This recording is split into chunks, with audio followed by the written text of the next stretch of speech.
यह एक पति पत्नी की कहानी है। पति और पत्नी के बीच प्यार, समझ और गुस्से पर काबू पाने के बारे में बताती है।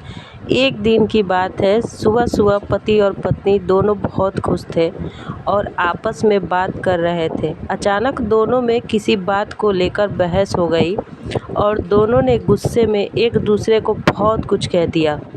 पति गुस्से में एक जोर का थप्पड़ लगा दिया पत्नी को और गुस्से में ऑफिस चला गया। फिर पत्नी रोने लगी और रोते-रोते गुस्से में अपनी माँ को फ़ोन लगा दिया।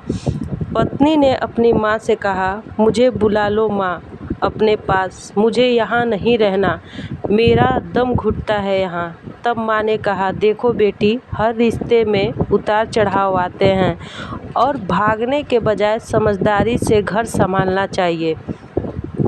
माँ की बातों ने बेटी की आंखें खोल दी और उसे अपनी गलती का एहसास हो गया। माँ की सब बातें सुनकर पत्नी ने गुस्से को छोड़कर पति की पसंद का खाना बनाया और अपने हाथों से टेबल पे सजाया। जब पति ऑफिस से लौटा तो हाथ मुंह धुलकर खाना खाया और दोनों ने प्यार से एक दूसरे को माफ़ कर दिया। बहुत से लोगों के घर में लोग कहते हैं, ससुराल वाले, कि माँ ने बेटी का घर बिगाड़ दिया, पर ऐसा नहीं होता है। माँ बेटी का घर कभी नहीं बिगाड़ना चाहती। माँ तो बेटी का घर बसते हुए देखना चाहती है। वो चाहती है कि हमारी बेटी हमेशा खुशहाल रहे और हमेशा अपने ससुराल में खुश रहे।